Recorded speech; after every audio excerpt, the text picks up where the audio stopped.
आज जो पोएम हम डिस्कस करने वाले हैं ये एनसीईआरटी की क्लास 12th इंग्लिश लिटरेचर की बुक कैलेडोस्कोप के पोएट्री सेक्शन की पहली पोएम है। पोएम का नाम है ए लेक्चर अपॉन द शैडो और ये पोएम लिखी है जॉन डन ने। John Donne was representative of the metaphysical poets of his time. Metaphysical poet किसी भी ऐसे पोएट को कहा जाता है जो अपनी पोएम्स में इमेजरी, कंसीट और पैराडॉक्स का काफ़ी यूज़ करते हैं। अब इन वर्ड्स को समझिए। इमेजरी का मतलब है एक ऐसी लैंग्वेज स्टाइल जिसमें रीडर लाइंस को पढ़ते हुए अपने माइंड में इमेजेस भी प्रोड्यूस कर सकता है। आप लाइन पढ़ेंगे लेकिन ऐसा लग रहा होगा आपको जैसे कि वो इमेज आपकी आंखों के सामने खुद ब खुद प्रोड्यूस हो गई हो। कंसीट का मतलब होता है बिल्कुल ही दो अनरिलेटेड ऑब्जेक्ट्स को भी आपस में कंपेयर करना और उनके बीच में कोई रिलेशनशिप एस्टेब्लिश करना। और पैराडॉक्स का मतलब होता है जब आप बिल्कुल ही दो विरोधाभासी बातें करते हैं। आप कोई ऐसी दो स्टेटमेंट्स देते हैं जो सुनाई बिल्कुल कॉन्ट्राडिक्शन में देती हैं, जो एक दूसरे से बिल्कुल अलग लगती हैं, लेकिन आप उनके बीच में एक रिश्ता कायम कर देते हैं। तो मेटाफिजिकल पोएट्स अपनी पोएम में इमेजरी, कंसीट और पैराडॉक्स का काफ़ी एलेबोरेट यूज करते हैं। सच poets startle the reader into seeing and knowing what he has not really notice or thought about before. अक्सर रीडर्स ने ऐसी बातें जो कभी सुनी ही नहीं या कभी नोटिस भी नहीं की, राइटर उन्हें वो बातें सोचने को भी मजबूर कर देता है। तो ऐसी ही एक पोएम है ये, the lecture upon the shadow. John Donne's famous poem, A Lecture Upon the Shadow, explores the different stages of love and its evolution in a very symbolic way. Donne uses the movement of the sun and the presence of shadows as metaphor to describe the complexities. अगर simple language में मैं आपको बताऊं तो John Donne की ये जो poem है यहाँ पर उसने दो मेटाफर्स का यूज़ किया है। एक है सन और दूसरा है उस सन के द्वारा प्रोड्यूस की गई शेडो। सन और शेडोज के बीच में वो एक ऐसा रिलेशन क्रिएट करता है जिससे रिश्ते में या किसी के प्यार में जो कॉम्प्लेक्सिटीज, जो डाउट्स पैदा होते हैं, उनको वो एक्सप्लेन करता है। जॉन डन ने यहाँ पर बताया है कि जिस प्रकार सन के मूवमेंट की वजह से शेडोज यानी कि परछाइयाँ बनती है, वो परछाइयाँ किसी भी इंसान के रिश्तों को बताती है और उसके अकॉर्डिंग किसी भी रिश्ते में 3 फेजेस हो सकते हैं। किसी भी पर्सन के रिलेशनशिप में 3 स्टेजेस आ सकते हैं। पहली स्टेज होती है अर्ली स्टेज ऑफ लव, जब उनके बीच में प्यार अभी नया है, शुरू होता है, अभी इमेच्योर है। दूसरी स्टेज होती है जब वो प्यार अपनी मैच्योरिटी को गेन कर लेता है, अब वो प्यार परिपक्व हो जाता है।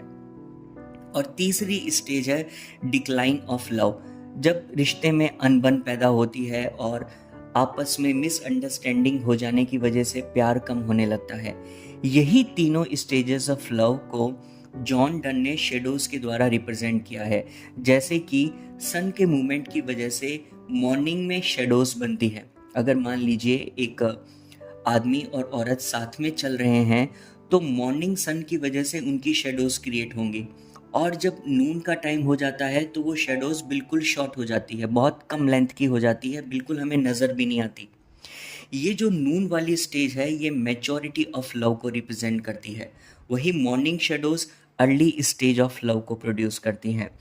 और जब शाम होने लगती है, जब सनसेट होने लगता है, तो यही शेडोज हमारे लव की डिक्लाइनिंग वाली स्टेज को बताती है। तो इन्हीं तीनों स्टेजेस ऑफ लव को बताने के लिए जॉन डन की ये पोएम लिखी गई है। मैंने इस पोएम के स्टार्टिंग में, इस वीडियो के स्टार्टिंग में बैकग्राउंड ऑफ द पोएम और central theme of the poem भी लिखा है। अगर आप चाहें तो वीडियो को पॉज करके इसे अलग से पढ़ सकते हैं। अब मैं आपके सामने स्टार्ट करूँगा मीनिंग ऑफ द पोएम। मैं इसका लाइन बाय लाइन मीनिंग आपको एक्सप्लेन करने की कोशिश करूँगा। तो देखिए, इस पोएम की पहली लाइन है, Stand still and I will read to thee. The speaker asks the listener to pause and listen to what he is about to say, like giving a lecture. यहाँ ऐसा लग रहा है जैसे कि पोएट एक लेक्चर देने वाला है और वो अपनी बिलोवेड को कहता है कि स्टैंड स्टिल, तुम जैसे हो अभी वैसे ही खड़ी रहो, बिना हिले डुले खड़े रहो, और मैं जो भी तुम्हें बताने वाला हूँ उसको ध्यान से सुनो। A lecture love in love's philosophy. यहाँ पर पोएट अपनी बिलोवेड को कहता है कि मैं तुम्हें लव की फिलोसफी में एक लेक्चर देने वाला हूँ। ये मेरा लेक्चर लव के ऊपर होगा। मैं तुमसे अपना एक्सपीरियंस शेयर करूँगा और नेचर और स्टेजेस जो होती है लव की वो तुम्हें एक्सप्लेन करूँगा। These 3 hours that we have spent, poet कहता है कि मैंने तुम्हारे साथ में अब तक जो 3 घंटे बिताए हैं, उन 3 घंटों से जो भी मुझे एक्सपीरियंस मिला है वो तुम्हें बताने वाला हूँ। The speaker refers to the time they have already spend together, implying the relationship has progressed. इन 3 घंटों में जो रिलेशनशिप की प्रोग्रेस हुई है वो मैं तुम्हें एक्सप्लेन करूँगा। Walking here 2 shadows went, poet कहता है as they walk their shadows followed them representing the hidden aspects of love. Poet कहता है कि जब हम चल रहे थे तो केवल हम 2 ही नहीं चल रहे थे, हमारे साथ में हमारी शेडोज भी चल रही थी। जैसे जैसे हम वॉक कर रहे थे हमारी शेडोज भी हमें फॉलो कर रही थी। अब एक बात आप ध्यान से समझ लीजिए, यहाँ पर शेडोज से मतलब है hidden aspect of love. Shadows एक प्रकार से एक नेगेटिव कॉन्सेप्ट की तरह जॉन डन ने यूज़ किया है। वो कहता है कि शेडोज़ रिप्रेजेंट करती है किसी के भी रिश्ते में आने वाली अनबन को, किसी के भी रिश्ते में जो मिसअंडरस्टैंडिंग्स क्रिएट होती है, जो कॉम्प्लेक्सिटीज़ आती है समय बीतने के साथ, उन्हें शेडोज़ के द्वारा रिप्रेजेंट किया गया है। अब ये शेडोज़ सन की वजह से बनती है, ठीक इसी प्रकार ये शेडोज़ भी हमारे रिश्ते में कई प्रकार की मुश्किलें, परेशानियाँ समय के साथ में लेकर आती हैं। Next line is, along with us, which we ourselves produced. Poet कहता है, their shadows are caused by their presence, just as misunderstandings in love are created by them. जब 2 लोग एक दूसरे से प्यार करते हैं तो उनके रिश्तों में जिस प्रकार मिसअंडरस्टैंडिंग्स भी कभी कभी आ जाती है, ठीक इसी प्रकार ये शेडोज़ भी हमने ही प्रोड्यूस करी है। जिस प्रकार प्रेम में आने वाली गलत फहमियाँ भी हमारी ही वजह से हैं, उसी प्रकार ये शेडोज़ भी हमने ही क्रिएट की हैं। But now the sun is just above our head. The sun being overhead symbolizes noon, a time when shadows are shortest, meaning the love is clear and strong.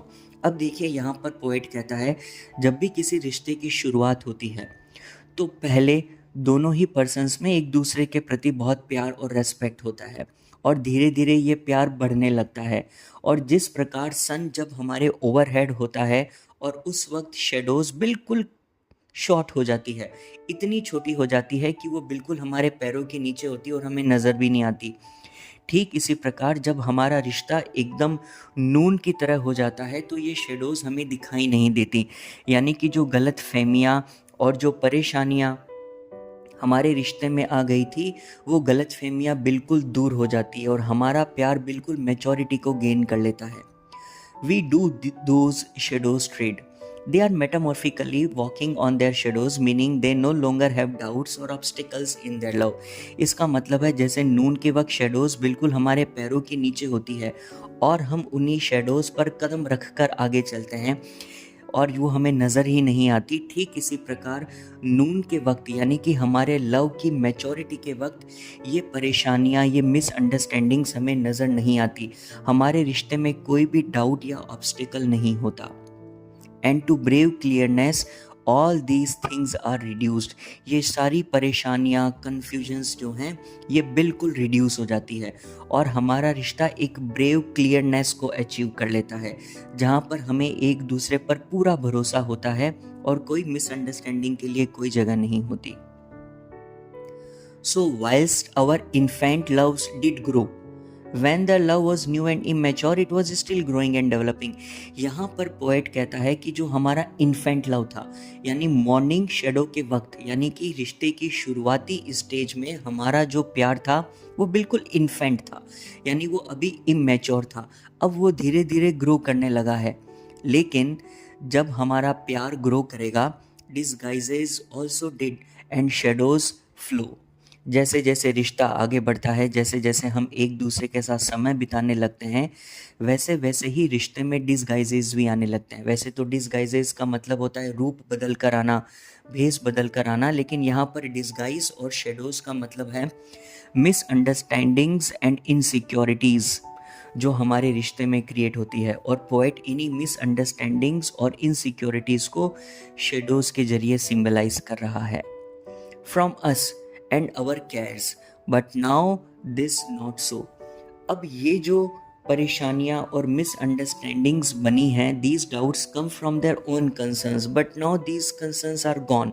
यानी कि जब रिश्ता मैच्योरिटी को gain करता है तो ये परेशानियां, मिसअंडरस्टैंडिंग्स और इनसिक्योरिटीज भी चली जाती है। That love has not attained the highest degree. The speaker says that love has not yet reached its fullest highest state. Speaker कहता है जब रिश्ते में मिसअंडरस्टैंडिंग्स होती है तो रिश्ता अपनी हाईएस्ट डिग्री पर नहीं पहुंचा होता है। अगर कोई भी रिश्ता अपनी हाईएस्ट डिग्री को अटेंड कर लेगा, जब दो लोगों को एक दूसरे पर पूरा भरोसा हो जाता है, तो उनके बीच में गलतफहमियां आनी ही नहीं चाहिए। लेकिन ये डिस्गाइजेज, ये शेडोज, ये मिसअंडरस्टैंडिंग सिर्फ तब तक आती है जब तक हम एक दूसरे को पूरी तरह से नहीं जान लेते। Which is still diligent lest others see. मतलब perfect love remains cautious, protecting itself from the judgement और इंटरफेरेंस ऑफ अदर्स। यहाँ पोएट कहना चाहता है कि अगर हम एक दूसरे से पूरी तरीके से प्यार करते हैं, अगर हम एक दूसरे पर पूरा विश्वास करते हैं, तो फिर तो हमारे रिश्ते में किसी और के जजमेंट या इंटरफेरेंस के लिए जगह ही नहीं होनी चाहिए। सो परफेक्ट लव हमेशा कॉशियस होता है। एक परफेक्ट लव में किसी और के दिए गए जजमेंट या इंटरफेरेंस के लिए जगह नहीं होती। परफेक्ट लव अपने आप को प्रोटेक्ट कर सकता है इस दुनिया की बुरी नज़रों से, इस दुनिया के जजमेंटल होने से। लेकिन अभी तक लव अगर मैच्योर नहीं हुआ तो लोगों के इंटरफेरेंस की वजह से रिश्ते में परेशानियां भी आ सकती है। Except our loves at this noon stay. If their love could stay at this clear, perfect stage like the sun at noon, it would be ideal. अगर ये रिश्ता नून की तरह टिका रह गया, अगर ये रिश्ता बिल्कुल परफेक्ट बना रह गया और हमने लोगों को हमारे रिश्ते के बीच में कोई जजमेंट या इंटरफेरेंस देने से रोक लिया, तो ये रिश्ता परफेक्ट बना रहेगा और हमारे बीच में कभी कोई परेशानी आएगी ही नहीं। लेकिन अक्सर रिश्तों में ऐसा हो नहीं पाता। We shall new shadows make the other way, but as the time passes, new shadows will appear in the opposite direction, representing future doubts और challenges. रिश्ता हम कितना भी परफेक्ट बनाने की कोशिश करें, लेकिन ये दुनिया, ये दुनियादारी, सोसाइटी अक्सर हमारे रिश्तों में इंटरफियर करेगी और हमारे रिश्तों में फिर से शेडोज क्रिएट होने लगेंगी। नून तक आते आते हमारा प्यार परफेक्ट स्टेज को गेन कर चुका था और रिश्ते में कोई परेशानियां नहीं थी। लेकिन जैसे जैसे नून बीतने लगती है और सन का डिक्लाइनिंग वाला फेज शुरू होता है, सनसेट का पीरियड शुरू होता है, तो जिस प्रकार सनसेट के वक्त ये शेडोज फिर से बनने लगती हैं, उसी प्रकार हमारे रिश्तों में मिसअंडरस्टैंडिंग फिर से क्रिएट हो सकती है, नई शेडोज बन सकती है। जैसे जैसे समय बीतता है, हो सकता है शेडोज अपनी डायरेक्शन ऑपोजिट कर ले। पहले वो हमारे पीछे की ओर बन रही थी, अब वो हमारे आगे की ओर बनने लगे। लेकिन फ्यूचर में डाउट्स और चैलेंजेस आएंगे, यानी शेडोज तो क्रिएट होंगे ही। As the first were made to blind, the first shadows were created by their insecurities which obscured their view of each other. हो सकता है जो शेडोज पहले बनी थी, they were made to blind, यानी कि वो शुरुआती छाएं हमारी इनसिक्योरिटीज़ की वजह से बनी थी। वो हमें एक दूसरे को ठीक से नहीं देख पाने के लिए रोक रही थी, उनकी वजह से हम एक दूसरे को ठीक से जान नहीं पा रहे थे। Others, these which come behind will work upon ourselves and blind our eyes. इसका मतलब है कि अब ये जो नई शेडोज बनने वाली हैं, बीतते वक्त के साथ जिस प्रकार हमारे रिश्ते में परेशानियां आएंगी, these new shadows will affect them personally, blinding them to the truth in the relationship। हो सकता है कि ये परेशानियां जब हमारे सामने आए, जब ये न्यू शेडोज क्रिएट हो, तो हम एक दूसरे को ठीक से देख भी ना पाए, यानी कि हम एक दूसरे को समझने की कोशिश भी ना कर पाए और हमें हमारी रिलेशनशिप में ट्रुथ नज़र ही ना आए। अगर हमें हमारे रिश्ते में ट्रुथ नज़र आने लगता है तो फिर तो परेशानियां होंगी ही नहीं ना। लेकिन अगर ये परेशानियां इतनी ज़्यादा बढ़ जाएं कि हमें एक दूसरे में सच्चाई ही नज़र ना आए, तो हम एक प्रकार से ब्लाइंड हो जाएंगे और हम एक दूसरे के सच्चाई को देख भी नहीं पाएंगे। If our loves faint and westwardly decline, to me thou fastly thine। यहाँ पर पोएट कहना चाहता है कि if their love weakens and fades like the sun setting in the west, their relationship will also decline। In that case they will begin to deceive each other। यानी कि अगर ये रिश्ता इस सोसाइटी की वजह से एक दूसरे के ऊपर विश्वास न कर पाने की वजह से फेंट हुआ, जैसे कि सन वेस्ट में जाकर डिक्लाइन होता है, उसी प्रकार अगर हमारा रिश्ता भी समय के साथ में कमज़ोर पड़ने लगा, फेड होने लगा, तो फिर हम एक दूसरे को डिसीव करने लगेंगे। हम दोनों के ही मन में एक दूसरे के प्रति विश्वास कम हो जाएगा और हम धोखा भी देने लग सकते हैं एक दूसरे को। And I to thee mine actions shall disguise. The speaker admits he too might hide his true feelings if their love deteriorates। अगर उनका प्यार deteriorate करता है, यानी कि उस प्यार में गिरावट हो जाती है, तो स्पीकर कहता है कि हो सकता है कि मैं भी अपनी फीलिंग्स तुमसे छुपाने लगूं। हो सकता है कि हम दोनों ही एक दूसरे से अपनी फीलिंग्स को छुपाने लगें और उस वजह से फिर वो रिश्ता और डिक्लाइनिंग मोड में चला जाएगा। The morning shadows wear away, but these grow longer all the day।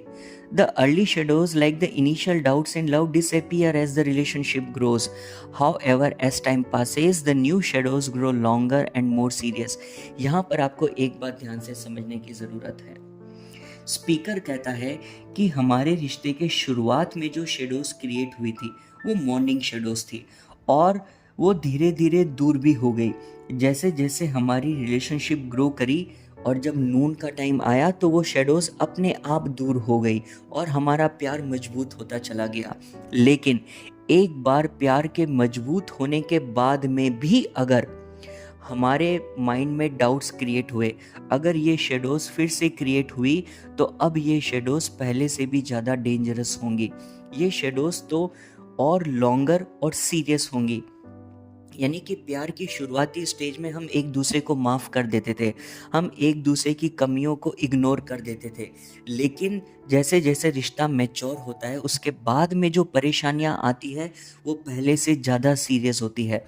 अब समय जैसे जैसे बीतता है ये समस्याएं और गंभीर होती जाती हैं और अब हो सकता है कि ये हमारे रिश्ते को भी ख़त्म कर दे। पहले हम एक दूसरे के लिए इतना स्कोप लेके चल रहे थे कि हम एक दूसरे को माफ़ कर देंगे, लेकिन ये परेशानियां जो हमारी लाइफ के लेटर फेज़ में आएंगी, ये परेशानियां पहले की तरह एकदम इजी नहीं होंगी। ये परेशानियां पहले से ज़्यादा सीरियस हो सकती हैं। But O love's day is short if love decay। The speaker reflects that love, like a day, is short if it begins to fade। और अब स्पीकर कहता है एक बात अच्छे से समझ लेना, अगर हमारा ये रिश्ता, हमारा ये प्यार फेड होने लगा, अगर हमारा एक दूसरे पर विश्वास कमज़ोर होने लगा, तो ध्यान रखना loves day is short if love decay. अगर प्यार डिके होने लगता है तो लव का डे भी शॉर्ट हो जाता है। जिस प्रकार एक दिन होता है सुबह से शुरू होकर शाम को अस्त हो जाता है, उसी प्रकार हमारा प्यार भी शुरू हुआ, अपनी पीक को अचीव करेगा, लेकिन उसके बाद में डिक्लाइन होने लगेगा। जिस प्रकार हर दिन ढल जाता है, हमारा रिश्ता भी ढल जाएगा अगर हमारा लव डिके हुआ तो। यानी कि यहाँ स्पीकर सिर्फ एक प्रकार से देखा जाए तो एक वार्निंग दे रहा है अपने बिलोवेड को। वो ये कहना चाहता है कि हमारे रिश्ते के शुरुआती स्टेज में हमने एक दूसरे को कई गलतियों के लिए माफ़ किया, हमने कमियों को इग्नोर किया, मिसअंडरस्टैंडिंग्स को दूर किया, और फिर हमारा रिश्ता मजबूत हो गया। जैसे कि नून के वक्त शेडोज़ डिसअपियर हो जाती है, हमारी शेडोज़ भी डिसअपियर हो गई और रिश्ता मजबूत हुआ। लेकिन अगर बाद में फिर से ये शेडोज़ क्रिएट हुई, अगर ये परेशानियाँ बीतते समय के साथ और बढ़ने लगी, तो फिर ये परेशानियाँ और सीरियस हो सकती है। हो सकता है इनकी वजह से हमारा रिश्ता भी डिक्लाइन होने लगे, फेड होने लगे या डिके होने लगे। जैसे कि दिन की भी तो एक लिमिट है, सुबह शुरू होगा तो शाम को ख़त्म होगा। उसी प्रकार अगर हमने इन मिसअंडरस्टैंडिंग्स को दूर नहीं किया, तो जैसे दिन ढल जाता है वैसे ही ये रिश्ता भी ढल जाएगा और शायद हमारा प्यार भी हमेशा के लिए ख़त्म हो जाए। लव इज़ ए ग्रोइंग और फुल कॉन्स्टेंट लाइट। यहाँ पर पोएम को एंड करते वक्त स्पीकर कहता है, true love either grows steadily or remains a constant light like the sun at noon. एक सच्चा प्यार वो प्यार होता है जो नून के सन की ही तरह कॉन्स्टेंट लाइट देता है, जो शेडोज क्रिएट नहीं होने देता। यानी कि यहाँ पर स्पीकर कहता है कि सच्चा प्यार वो होता है जहाँ मिसअंडरस्टैंडिंग्स और इनसिक्योरिटी के लिए कोई जगह नहीं होती, जो नून की शेडोज़ की तरह होता है, शॉर्टेस्ट, जहाँ पर कोई परेशानी कोई तकलीफ नहीं होती। लेकिन अगर रिश्तों में हम एक दूसरे पर डाउट करें, मिसअंडरस्टैंडिंग्स क्रिएट होने दे और दूसरे लोगों को हमारे रिश्तों में इंटरफियर करने दे, तो फिर वो इवनिंग शेडोज़ की तरह परेशानियां लंबी करता चला जाएगा और शायद एक दिन ये लव डिके भी हो जाए। तो एक परफेक्ट लव वो होता है जहाँ पर नून वाली सिचुएशन होती है, जहाँ पर शेडोज़ यानी कि मिसअंडरस्टैंडिंग्स और इनसिक्योरिटीज़ नहीं होती। देखिए, हर रिश्ते की शुरुआत में मिसअंडरस्टैंडिंग्स तो होगी ही। हम एक दूसरे को ज़्यादा अच्छे से थोड़ी जानते हैं। जब हम जानने लगे तो फिर नून आ जाती है और वो रिश्ता वहीं नून पर रहना चाहिए। वो एक आइडियल रिलेशन होगी। लेकिन अगर ये रिश्ता फिर से शेडोज क्रिएट करे इवनिंग वाले सन की तरह, तो फिर लव धीरे धीरे डिके हो जाएगा। ध्यान रखना, लव वो होता है जो नून के सन की तरह कांस्टेंट लाइट दे। लेकिन अगर आपने ट्रू लव मेंटेन नहीं किया, अपने रिश्ते में मिसअंडरस्टैंडिंग और परेशानियां आने दी, तो फिर वो धीरे धीरे डिके होने लगेगा। ये थी जॉन डन की पोएम। आई होप मैंने आपको लाइन बाय लाइन इसे ठीक से एक्सप्लेन किया होगा और आपको समझ भी आई होगी। मैं आपके नॉलेज के लिए इस पोएम की समरी भी यहाँ दे रहा हूँ, जिसमें बताया गया है कि किस प्रकार ये 3 स्टेजेस लव को रिप्रेजेंट करती है। The early stage of love which is represented by morning shadows, the maturity of love which is represented by noon, and the decline of love which is represented by evening and the return of the shadows after noon. ये सारी चीज़ें, ये तीनों stages of love मैंने आपको explain कर दी है। John Donne क्या कहना चाहता था मैंने आपको बता दिया है। अगर आप इसकी समरी लिखना चाहें अपने नोट्स के लिए या एग्ज़ाम की प्रिपरेशन के लिए, तो वीडियो को पॉज करके आप ये सब नोट कर सकते हैं। इसके अलावा मैंने आपके लिए इस चैप्टर में जो भी इम्पोर्टेंट क्वेश्चंस बन सकते हैं उनको आंसर के साथ यहाँ पर लिखा है। ये केवल इंग्लिश में लिखे गए हैं बिकॉज ऑब्वियसली आपको आंसर भी तो एग्जाम में इंग्लिश में ही देना है। तो जो भी 12 क्वेश्चंस इस चैप्टर में से बन सकते हैं वो मैंने आपके लिए यहाँ पर स्क्रीन पे दे दिए हैं। आप इनको पॉज करके अपनी कॉपी में लिख सकते हैं या फिर अगर आप चाहें तो इसको स्क्रीनशॉट लेकर भी अपने पास में रख सकते हैं। So that is all by me. मैंने आपको इस पोएम को एक्सप्लेन कर दिया है। अगर आपको इससे ज़्यादा भी डिटेल्स चाहिए तो यहाँ पर जो मेल एड्रेस स्क्रीन पर है, आप मुझे एक मेल ड्रॉप कर सकते हैं या फिर इस वीडियो के कमेंट्स में आप मुझसे क्वेश्चन कर सकते हैं। मैं आपको और एक्सप्लेन करने की कोशिश करूँगा। आपको ये वीडियो कैसा लगा ज़रूर मुझे फीडबैक दीजिएगा ताकि मैं बाकी पोएम्स के वीडियोज़ भी आपके लिए बना सकूँ।